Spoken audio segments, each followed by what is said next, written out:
mfana ngakushayela ibhikinyani ukwazi ukuthi usibonise usiflexele lapho before sohlala phansi. Piano lakuhlula ma performer bayakubhuwa.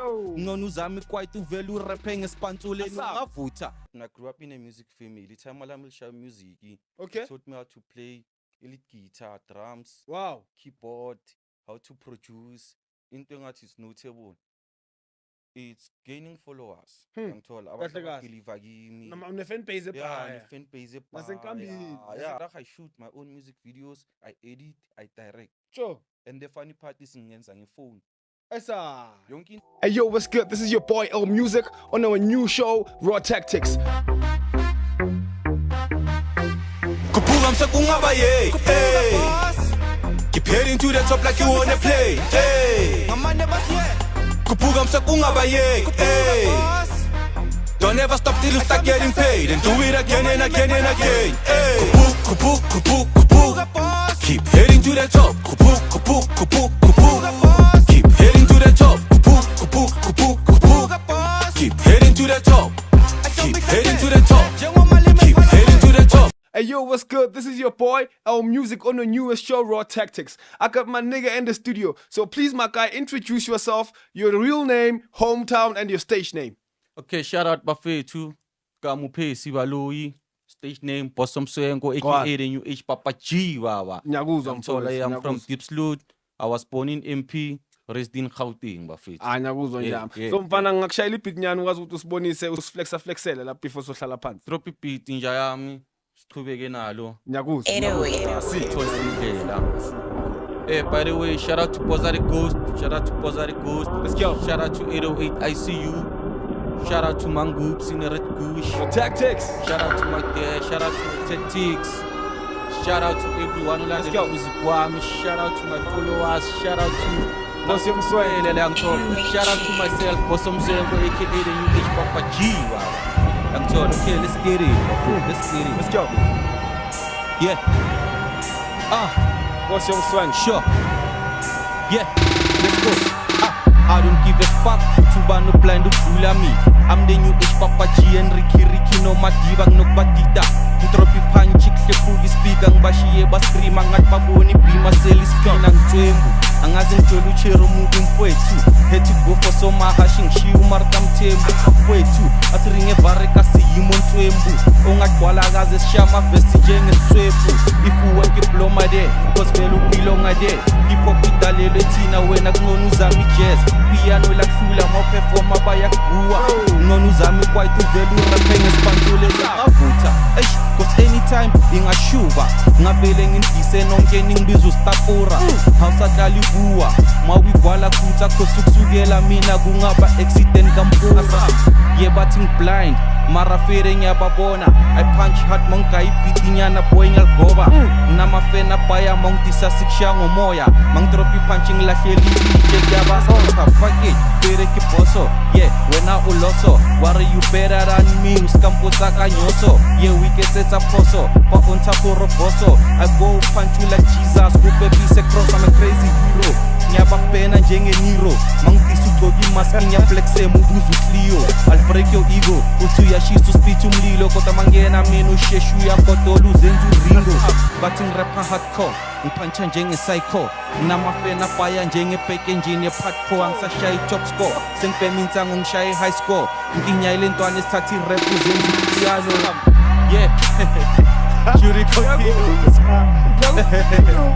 Yeah. You know what blood. This guy just really. Bosom Soyengo on Raw Tactics season 3. Yeah. We out of here, dog. We out. Let's go. Easy, man. Yeah. Okay, Bafethu. Now welcome back.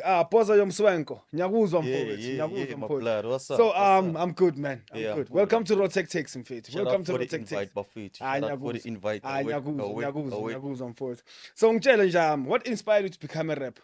Obviously, dog, like listening to rap music. Okay. Growing around abantu ukuthi vele bapushe hip hop because like Sure. us la ngibuya khona abantu abashayi hip hop. Wow. Yangithola. Okay. Because like counting from lesikhathi ngicale ngazo it was 2007 mangicala yangithola. Okay. So by the time bokungana amapiano what house. Okay. So us on the streets besibhizi ngani nge-rap, poetry and stuff yangithola. Wow. Mawufuna ukumamela house music or whatever kumele uye tavern. Okay. Yeah. Yobushaya. Hey, kumele Hayi, i-tavern ngiyakuzwa, yobushaya and ngiyakuzwa, stuff, ngiyakuzwa, yangithola. ngiyakuzwa. Yeah. So who are your biggest influences? Abobani vele kahle Yo, kahle? my biggest influences by the time, I'll be honest, ne? As much as ubona ukuthi okay nguBoss Yomswenko, Gcwala. the whole Boys and Bucks team. Wow. Yangithola. Ngiyakuzwa. Ricky, Cool Cat, Sanele. Ngiyakuzwa, Who's that ngiyakuzwa. other guy we mention too much Boys and the Bucks? BFG. Okay. I don't know if you know BFG. Okay, okay, Yeah, ngiyakuzwa BFG. Then going forward, but ngaleso sikhathi bengashaya le rap Yomswenko le. Okay. Yangithola. Bengishaya amakasi rap because bengimamela abo who's this guy? Ushaya zisha ngama-2 abomuli. Okay. Yeah, then from Okay. abomuli going forward kwafika season scoop abo Mickey M. Yeah. Yeah. So from kasi rap to le rap le ama punchline. Kahle kahle. Ngithola from le rap ama punchline, so I had to have a direction ukuthi kahle kahle ngubani ngishaya style esinjani. Okay. Yangithola. Then I had to become ukuthi okay, thingishaya Umswenko rap since ngincanywa ini style se Boys and Bucks. Ngiyakuzwa la. Izinto Izinto zekotini. kugcwele Boys and Bucks. Ngiyakuzwa Yeah, lapho. yeah, Ngiyakuzwa yeah, Jaya. yeah, Ngiyakuzwa, ngiyakuzwa. ngiyakuzwa. Yeah. So ngitshela njami, what's your creative process like mobile music kwakho or more record? Njengoba usho ngomswenko vele. Yeah. Like I don't wanna lie, ne. Mina kahle kahle ngidirectwa beat. Yangithola ngidirectwa beat because obviously like I grew up in a music family. Time lami lisha music. Okay. It taught me how to play lead guitar, drums, Wow. keyboard, how to produce and stuff. So whatever. Kabani lapha endlini yini bekune church?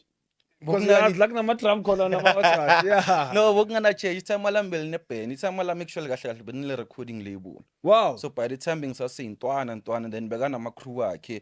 Bekana abantu beka producer bebashaya music lo babiza disco kudala. Yeah, lobo shabo Chico abo Chico. Exactly. Yes. Time lami lispanile nabo Chico Joe, nabo Brenda. Yabo banibani. Okay. Shout out to my dad. Yabo Yeah, igama shout lakhe out, Michael shout out. Baloyi. Okay. And then bekane crew yeKwaito bebayibiza ngeKPS. Bebashaya style sabo Brown Dash Yeah. banibani. Yeah. Then Isabukala. baphusha bona badlalile ema stadium asempumalanga baphefumile Sure. Phahla stadium kokwezi radio station bebadlala Okay. indawo ezibhaya Okay. Ngithola. Okay. Yeah, Okay. Okay. so ukuba khona ra yeah like i-question yakho beyibuza ukuthi okay yini inspiration yami Yes, ukubhala yes, and that's true, stuff. that's Yeah, true. yeah. So I won't lie njengoba ngishile ngathi mina ngidirectwa ibeat Okay. ngithola ngiyazi ukuthi ama-beat asiwafuni istyle so Okay. ama-beat asiwafuni Afuna istyle so. esinakanje. Ngithola mangangigaya ibeat elisawuna njengama-beat abo Lex Luger Okay. ngizojumpa on the beat ngishaye style sabo Mick Mill, Rick Ross. Kahle kahle. Kahle kahle. Mangangigaya ibeat le kasi rap lasemzansi. Phonsi Ngizoshaya Mswenko. style sabo Sia Shays abo bani bani. Mangangigaya ibeat le turn up. Yangithola Yeah. ngishaya Umswenko. Hayi baba. Let's turn up. Ngiyakuzwa lapho. Ngiyakuzwa Jaya. Ngiyakuzwa. So njami mongasitshela story esinye personal story or experience that's ever shaped the way you relate or convey your message to the public. Like story esiwane mhlawumbe ungasho. "Eish, Conveying my message Yeah. out through music. Yeah. Okay, here's a story. I'll ngikutshela istory. Alright Jaya. Because I think I had to put it right, but manje since ngibuze le question I'm gonna put it right. Ngithola. Okay. Mangicala ukurap since unguPace igama lami nguPace yangithola Okay. mangicala ukurapper okay bebangibiza ngoP slash yangithola Okay. lesikhathi lesabomuli vele yazi Alright. la ngamagama it's just rhyming as long as into isho noma ingamake sense As long but as as long as amagama ugijima, as long as rhyme ugijima, yeah, yeah. yangithola so it got to a point where kufika lento bengisho season scoop then ngithe makufika season scoop lezi ama punchline abo MT abo Mickey M ngicala ukubala umrapper lo shama punchline ama metaphor Okay.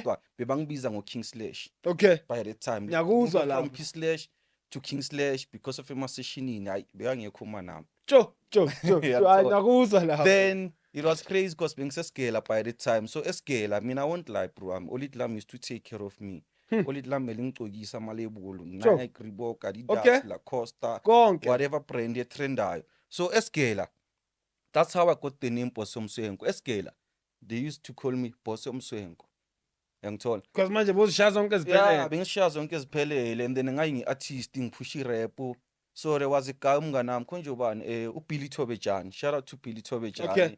uBilly Thobejani was the guy who take me dog cause wa rapper and then kai ba shapadi ka si rapper shapadi ngene kai uncanya wa Boys and Bucks uncanya bo Ricky what wasa rap ka Mswenko wasa rap ka wena Boss Mswenko Enhle. so this thing yaqala ra ukuthi okay man yazini Kufanele Boss uqinisile, Mswenko ngiraphe ngomswenko and it worked for me I don't wanna lie Jo. ngispanele kose kaSilambo unganamrapper bangangicompare naye ukuthi hayi urapper njengobani Ah, or usounda njengobani Bayakena, ushaya ukuphela. istyle sakabani bayazi mina mangifika esessionini turn up Jo. that's why kapana kuma session asekasi they were forcing bro like ama-session bewacala ngabo 3 or 4 Okay. but they were forcing ukuthi mina kumele ngiyoperforma late ngabo 8 9 10 La sekugcwele khona. besides ukugcwala bokukhona ukugcwala cause the funny part into ebenzeka ama-sessionini bokugcwala and bengine-pressure mina mangisema-sessionini cause wena mnde uzothola ukuthi ngizolanda maybe almost about 50 people and mangithi 50 people angiclaimi le number Sure. yangithola bafike dog when are you performing no sifuna ukujiva no sikhathele Sure, la sure, makasi sure, sure, rap sure, sikhathele ezinjani? yini yangithola when are you gonna perform so bengibona le pressure ukuthi ukuthi kabhangi performa late ngabo 10 performa ngesikhathi so and there is a guy lebekele ukupusha ama-session inja yami u-DJ Mix shout out to DJ Mix Okay. i-out le bengincenga ukuthi intwana yazi ithi ngifake lama artist icala then Uzongena. yangithola okay ithi ngifaka abayi3 then uzola always makumele ngene he used to come angicome down with dog like relax dog wena ngiyazi ukuthi makuna wena kuzoba ne-turn up Okay. yeah Okay, nyakuzwa njalo. So let's get into career highlights and challenges. What's your most notable achievement? yo blood anga-achieve into ezibhaya mina like ku-career yami ngo-music Okay. but into engathi is notable it's gaining followers ngithola abantu ababelieve kimi Une-fan base ebhaya. ne-fan base ebhaya Nasenkambini, nasekazi. yangithola Yeah. nabantu ababhaya bafatela le style engisithunayo Okay.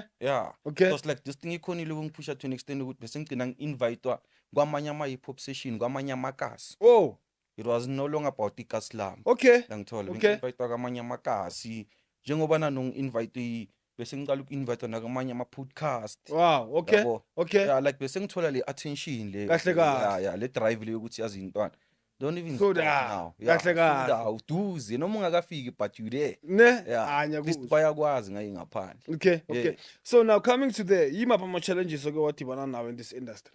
in this industry And how did you overcome them? yeah in this industry ngizoba honest now nama-challenges engike ngawa-overcome as an artist mina ngizoyipheka kahle Okay. ababhaya bayijampa le Kahle. as an artist challenge yokuqala bengizazi ukuthi nginswembu ngo-music Okay. yangithola but bengisaba ukuperformela abantu Esa. ngithola challenge number 1 leyo okay challenge number 2 mase singenelela ku-industry bowuthi like ngiregister music wami ngekubo Samra Okay. Samro Okay. Sampra Okay. Kaphaso Okay. Risa Nyakuzwa. and what and then le ndlela ukuthi ngi-overcome lezi zinto lezo I had to man up ngiyena estagini ngiperform ngaleyo kuregister I had to man up ngivaye ngisho ukuthi Samra Sure. iva Uzofika. yangithola ngize ngifike bro wami yangithola because if ubuza abantu people will give you wrong direction Bazokulahlekisa jo. inomunye ukufuna imali Sure. yangithola ngayinye song ngikwenzele so ngayinye song ngikwenzele But the so Samro in kufuneka imali. Akufuneka imali onikse Samro. Akufuneka imali. It's just bring your Akufuneki ID book news, and dog. and the work that you've released. Phela bafethu. yangithola so going forward since sikhuluma ngayo le industry because ku-industry thina ama-artist especially apusha hip hop is not only music yangithola Okay. so ngizo-includa nale brand le yami le Boss Mswengo Okay. ukuthi I had to go out there ngifuna ukuthi okay baprinta bayenza Esa. registera kuphi brand Sure, yakho sure, yangithola sure, bathula sure. ukuthi kusasa kunomunye umuntu oshaya ibrand eBoss Mswengo Jo, Yangithola. kuba So at first I was scammed yangithola enye out yasekasilam bathi uDayiboliki said to me ngigayinyuke kanje ngikuregister le brand yakho uDayiboliki. Ngimgalile.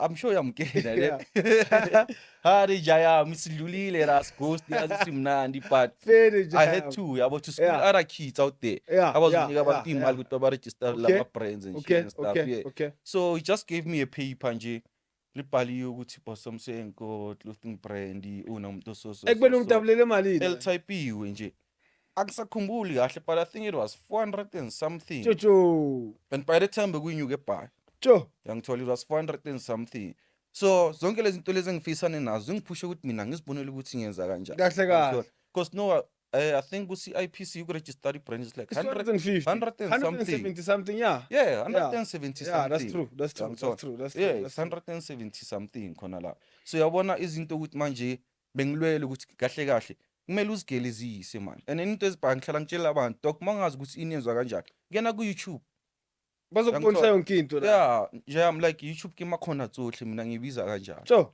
Yangithola Yeah. i-trick makhona tsohle. yonke into ofuna ukuyikena la uzoyithola. Yeah, cause nale logo le ngisidesignele yona, but then before ngidesigna le logo, it's like I'm a big fan of Casper Nyovest. Okay. I won't lie, Okay, I'm okay. a big fan of Casper Nyovest. So with Casper, you know what happens ngale logo? Yeah, family tree. Oh, Kespanyo vest, I see. Yeah. Yabo, so le logo le abantu ababhaya abakeni ukuthi kahle kahle kwenzakalani ngayo. This is a Cartoon Network logo. That's Yakena true. musi Cartoon Yeah, Network. that's true. So what you do is ucova le logo then ufaka ama letters wakho la.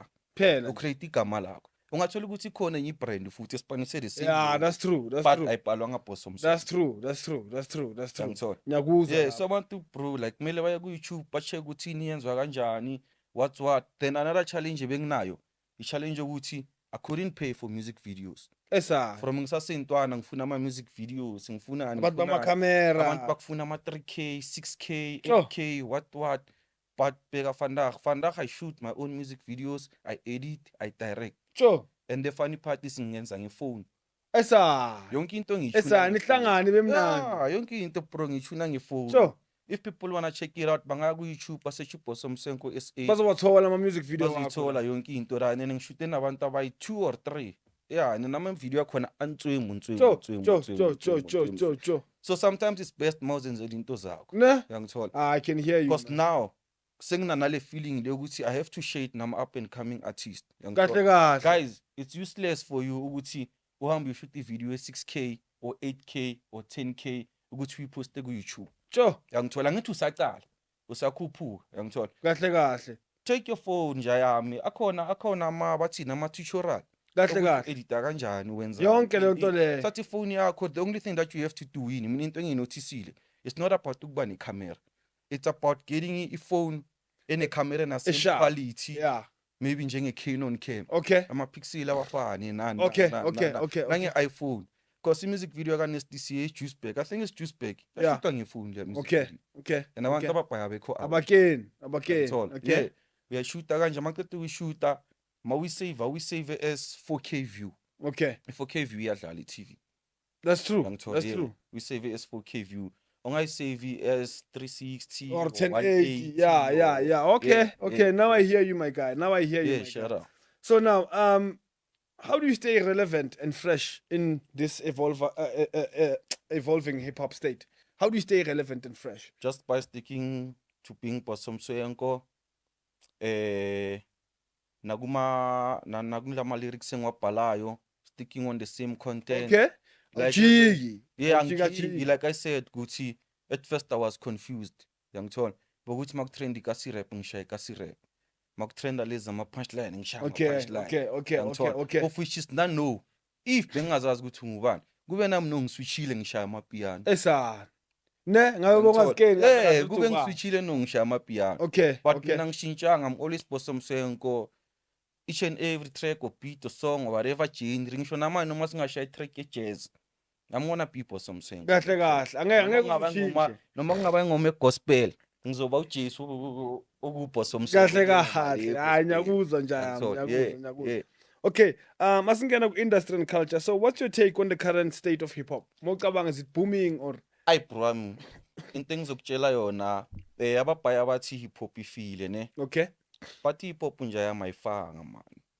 Hip hop just needs new faces, new artists. Okay. Yangithola. Kufe labo mrap ukuthi kudala bada. Abafuni ukuvulela amanye ama-out chance. Vulela amanye ama-out. Bro, shout out to Rick kufaka abantu ababhaya. So, Yabona na vandag like RIP to Rick bafethu na vandag like ukufaka Rick mina. Makhado. Yeah, bungikhawathi fucked up because I was on the process ukuthi ayikuthi ngingaringana nayo and stuff but benginabantu abangangihlanganisa na. Esa. Yangithola. Rick Makhado. Yeah, and then like I bro, mi rap yano like yakhinya man, it's too American.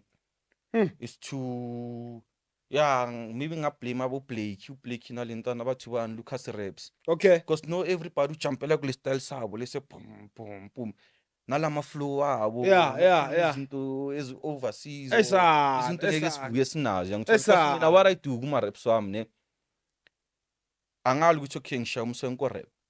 Angithola ungafanisa ne rap yabo Rick Ross. Okay. Meek Mill but mina nokuthi ngiraphe ngeBentley. Ngcono ngiraphe ngegushishi. Okay.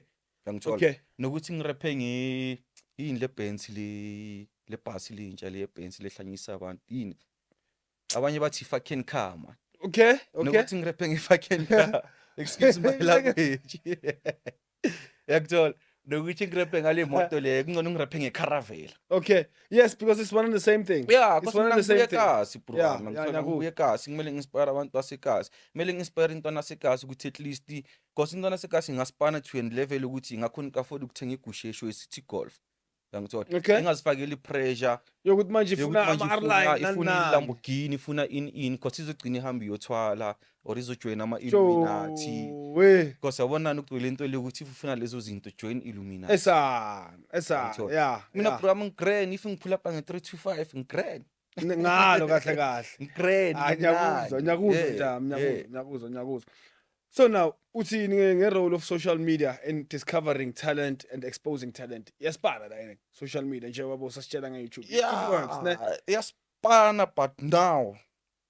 Ispana now. Because mina ukutshela ivari bro thina kube kudala sapop. Sure. Yangithola.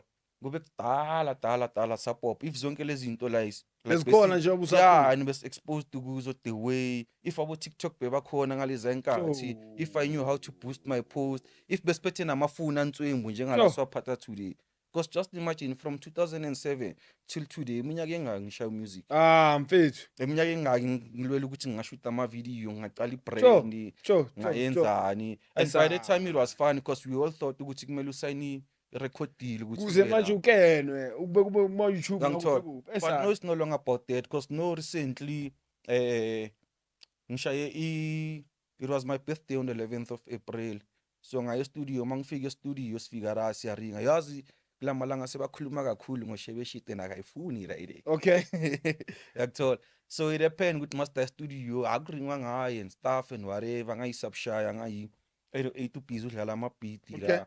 So since ukuringwa ngaye mina I'm a guy whereby excuse me I'm a guy whereby if it's ringanga something a trendayo and then no music wami ngabha ngifocusa kulezi zinto lezi ezitrendayo okay yangithola okay atile shebe shit song khona ra studio okay so I posta today ku YouTube and then le video lesi postile boku video le besiya live si showcase nje okay it's not a music video or stuff and then ngipostile I think it was about 4 o'clock late then mangifika endlini ngifike ngabo 8:30 to 9 ngithe mangena ku TikTok yami yo the song had like 18k views sure yeah 18k views sure 200 comments abantu ba demand release yayo today sitting on like 38k views sure ama comments maningi and iyapusha bro like sure that's good man and the funny part ngami ukuthi every time I make a song I feel like this is the one yangithola and wonke ayangisurprise that's good man that's good but manga ngifakile ifocall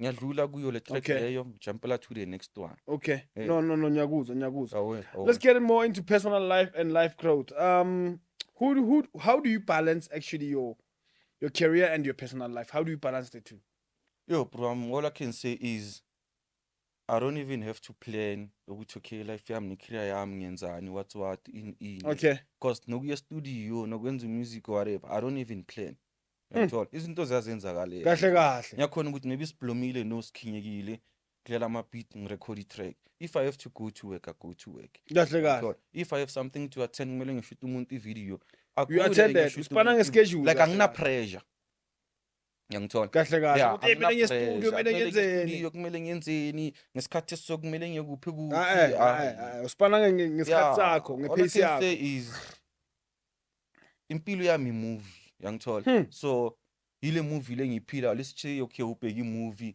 you know ukuthi okay ubosomsenke awuthi ukuthi kule movie le character la anytime angashaya ingoma anytime angashoot i-video then artist planayo Monday to Friday uyespanini ungena ngesikhathi so ushayisa ngesikhathi so okay like angina pressure okay yangithola so everything is just yazenzakala yazenzakala nyakuzwa so what's the most important lesson oyifundile like in this journey ukuthi since ngishaya music ngingayenza 1 2 3 and ngamosha nje ngimoshile lapha kusamelanga ngiyenze le the most important lesson you know Thami icala ngani respect abanye abantu dog respect abantu abashuna into one le uyishuna respect amanye ama artist don't go around bad mouthing other artist ku producer cause uncenga studio time don't go around bad mouthing amanye ama artist kumuntu ohost ama session just because of performer la. nihlezi performer.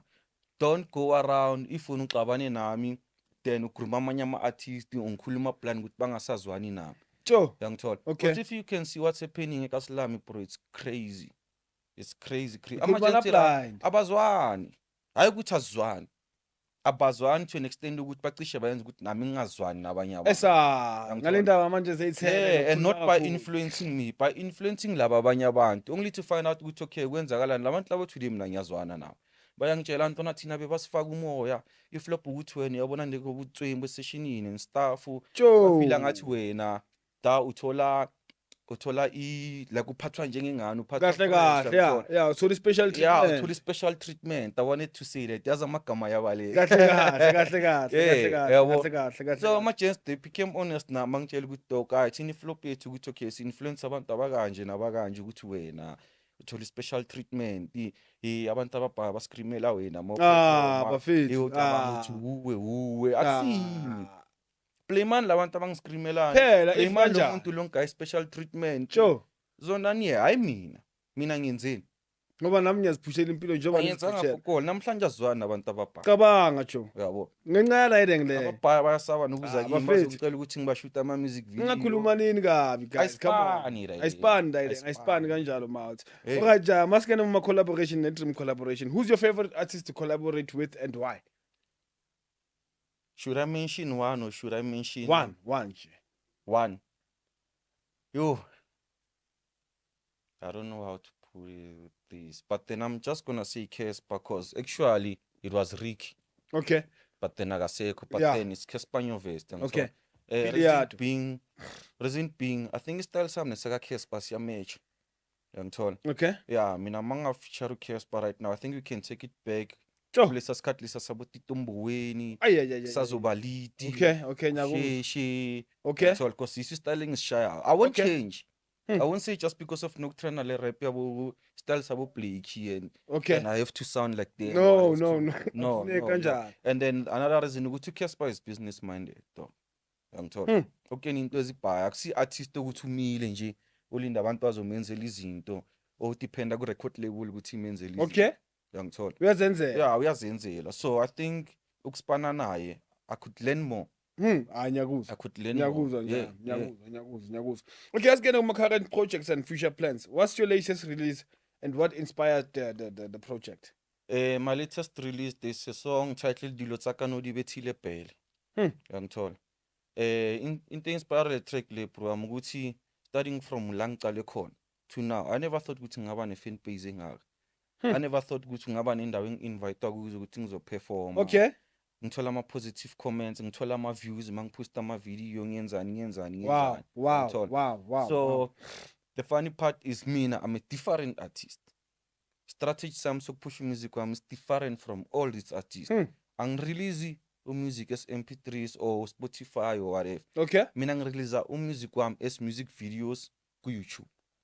Okay. Yangithola. Okay. Istrategy lesizwe ngisebenzela kanjani ngizokhona ukubona ngedemand yama videos yangithola okay no idemand yakhona ibhaya abantu baya ku YouTube babona ama video wami then they like yo dog download ku guy track Baba track through the video so video you not take it we sell everything through the video yangithola wow so then I will know it's okay which song to drop which one it's in demand okay ngaleso sikhathi leso zobe ngazi ukuthi okay man i-video so track yeso abantu ababhaba idemand le track and i-track angaka i-release ngithola ngikhipha music video nje kuphela music video ngikhona ukuyibeka ku YouTube ngibeke ku Facebook same time but ama numbers aku YouTube bro like they talking nalawa ku Facebook they talking ama comments yabo yonke lele so zobe ngazi ukuthi okay the thing release project ngifaka mapha ama track or the thing release single ngiphusha yipi single yes i-guide direction yangithola because no udrop no yakhona ukuthi udrop isingle yangithola okay ba stream bayamama abanye bazoyi-download abagcina sebasendelana ihlezi la isastreamiwa samamelwa then wasebasendelene yona tetena noma uzodrop i-video ngeke ibe nama-views angakho sabantu bancanywa bancanywa i-track yangithola abanandaba ne-video abanandaba nani so at least wazi isi-taste ngani drop it le track le esi-video then after that zokwazi ngama-number same thing abayenzayo mabaya live mabaceda ukurecord i-track Okay. Thola bayidlala on the background. Yeah. Abantu belokhu be-comment. It's the same thing but mina nginaso leso sikhathi. Okay. Because mina music wami kahle music wami is like ngikudraftela istory, ngikudraftela imovie ngomusic. Mina mangibhala music bro wami ngizokutshela ivar. Mangibhala music ngicabanga music video. Sure. Okay. Mangibhala music ngicabanga music video. Everything engisho tracking lami uzuyithola nakuma video. Naku video izovela. Everything uyimamela music wami uba ne vision nalezi zinto engizikhuluma. The video yonke lento kahle. Oh shit. Yeah. Wenza so. Hayi nyakuzwa njami. So now let's get more into the fun questions. Yeah. If you could have dinner with any hip hop legend, who could it be and why? Kespanyo West. Don Biliado. Yeah, nyakuzwa. Yeah, Kespanyo West. But like I always say, it was gonna be Rick. But Kespanyo West. Okay. I'm told. Okay. Because yeah, like ngizoleni into ezibhaya from yena uKes, but like, even if angileni anything ezibhaya, but ukugawula naye ngibhlome naye is gonna bring more attention kimi ukuthi shit. Sekagawula nabantu abakanje. Kahle. Nabantu abhlome nabo kuba phela ukuthi uKespa makama nama celeb mabambona nomunye umuntu abambuza ukuthi who's that nigga lobuna. Okay. Bazombuza they wanna find out. Bese yasho yena ukuthi hayi so yeah, so ngizongitholela iplug naye. Hayi nyakuzwa. That ngizongitholela iplug. Ne? Yeah, because it works. Yeah, it does ukuthi bakubone naye. Yeah, bakubona unaye nje. Yafana dog, like yonke attention iza ku. Okay. Good wena, who are you kahle? Yeah. Nyakuzwa. So now what's the craziest thing that's ever happened to you on a show or a tour or anything? Yo. The craziest thing. Oh, wait. Yeah, it's crazy, but it's not funny because it got me mad. Okay. Ayikho ishow nginga-attenda ngafika la kwaba mnandi yonke into yaba grand, sweet and smooth, sava sigrand. Yangithola. So njengoba bengisho eyokucala iyona leyo ukuthi ngiperformiswe late. Okay. Yangithola. Mabaku invite akushow ne or ku hip hop session bakutshela ukuthi dog ufika ngo3 isho iqala ngo3 ufika ngo3 uyoperforma ngo10. Yo. So khathele nota lapho yes. Nokukhathala futhi ngiyakubona bro umuthola ukuthi okay usuka from Diepsloot to Cosmo to Honeydew. Ne? Kumele uzihafele transport uye la. Mawufika la kumele uzibhayile igawuli inkazi and whatsoever in but lezo ngiyazibona ne. Then when it comes to performa ngo10 o'clock ama-taxi aphela ngo8. Then the craziest part yini mina mase ngihamba ngalabo 8 labo ngingasaperforma ngalo 10 lo. Kusasa kuba nama insults kuma social media Somsenko uvayila ngaperformanga into esingayifuni lesifaka abantu line up the next thing bona bayaza then mabaza bayavaya so ama insulters ngayo they talking stuff like bona mabaza bazela buchiri nokubona then bayavaya the whole time since ngifike la ngo3 ngilonge reminder dog mina ngesikhathi kumele ngivale ngo8 ayaphela ngithola then going forward asa invite or asazwani so yeah izinto ezenzakala because that's why mina ngisawa attend ama hip hop session angisawa attend because like izinto ezifana nazo zona lezi ngithola and then the other thing asa attend ama hip hop session bro abantu ababhawasha ama hip hop session bashayela kuma tavern ngithola okay bashayela kuyindaweni ukuthi maybe ama car show whatsoever yeah but mina I'm aware ukuthi lamachita bayahaya bayayithola inyuku from ama-tavern owners but they won't agree. Number 2 kunalaba angatholi inyuku khona but bathola amabhiya khona.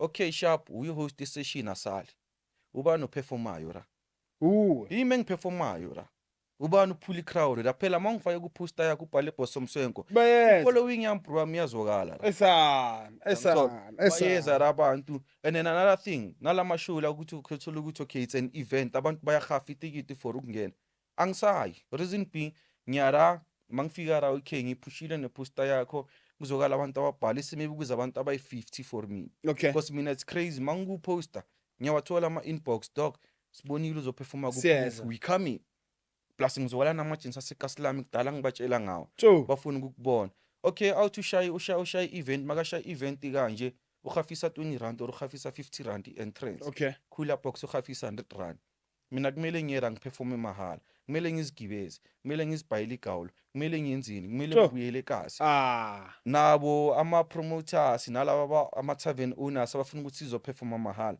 angisayingeni direct le ngithola because okay ufuna ngizoperforma mahala ngizokala lapho okay indawo yakho kune out host session endaweni yakho fine le awuthi le angithi session mayiphela uyamkhaya something That's true. or umsupply ngebooze. Yeah. Give me booze.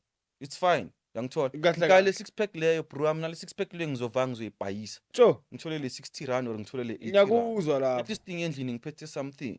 Esa. So kumele ngiyize la and then ngibizi mangifika la kumele ngiperform, kumele yo. Yes, Like that's a it's problem. hectic, That's bro. a problem. So ama-session angisawa-attend at all vele like Bayakena namajita ayazi. yeah nabo bayazi ngikhulumile nabo abanye ngikhulume nabo ba-understanda abanye aba-understand bathi ngiyazibona but Esa. bro, it's been yo Esa. it's been long, it's been hard. So anyakuzwa. Yeah. So if you could switch lives, this is the last question for the day. If you could switch lives with another rapper for a day, who could it be and why?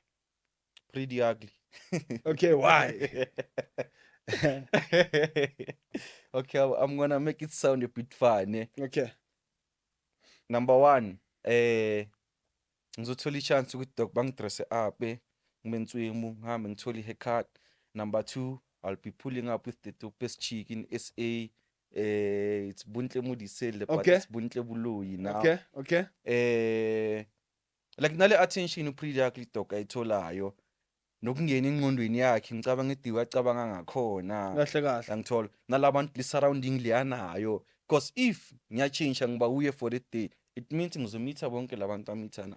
Okay. Yangithola. That's good. Yeah, That's good. yeah, Ngiyakuzwa. yeah, Ngiyakuzwa. yeah. Ngiyakuzwa. And then ngizoba nale celebram because I think ingqondo kaPretty kuSpanish celebram too much. Okay. Yeah, because ubuntu like the uPretty yakhe lamuva ngakhona the way abhala ngakhona yonke into yakhe ayenzayo it's on point kuba ngathi kunabantu abamtshela ukuthi today you have to do this and that and that and that and that. Okay. Yangithola. Okay. You have to move like this and that and that and that. Wow. Because uPretty yakhe yabona ayekho kuwonke lamadrama ukuthi kwenzakalani. Akekho ku.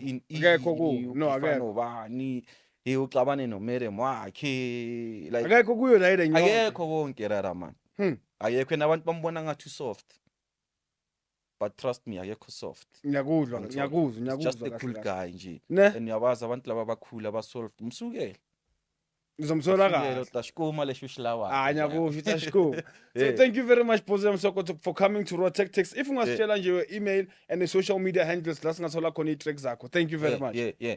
Okay, guys, you can go to YouTube. Go to YouTube, search Bosom Senko SA. Mina I'm a different artist in release music wami ngama music video. Then on my Facebook, it's Bosom Senko. It's a Facebook account. It's BOSSYO ehlangene. Then Msenko. Then there's a page. It's Bosom Senko SA. Instagram Bosom Senko 69. But if you just search or just Google Bosom Senko. Kahle kahle.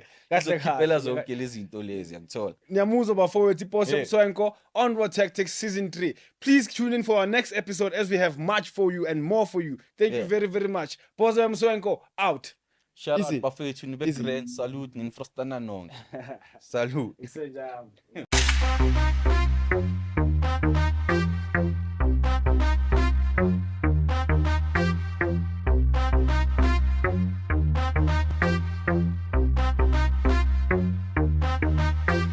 Kuphuka msekungaba yey Keep heading to the top like you wanna play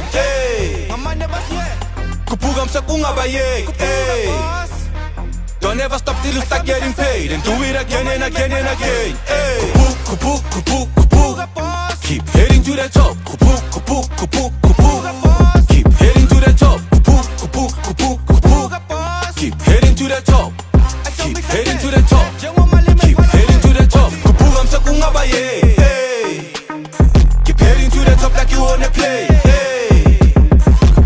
Kuphuka msekungaba yey Don't ever stop till you start getting paid And do it again and again and again Kuphuka Keep heading to the top Keep heading to the top Keep heading to the top Keep heading to the top Keep heading to the top Kuphuka msekungaba yey Keep heading to the top like you wanna play Do it again and again and again Don't ever stop till you start getting paid Njengomongameli ufika ungahleki Hlasele njengoThabo Mbeki Ukhohlwe yifame and show them the way Lentwana sesijude yifame Sonke simamele into engapheli Bajump isport okuvela itrain Ungajump isport okuvela itrain By using my name with nothing to gain By using your name with nothing to gain Bashaya ngezulu go and make it rain Bashaya ngezulu go and heading to the top. Kupu, kupu, kupu, kupu. Keep heading to the top. Kupu, kupu, kupu, kupu. Keep heading to the top. Keep heading to the top. Keep heading to the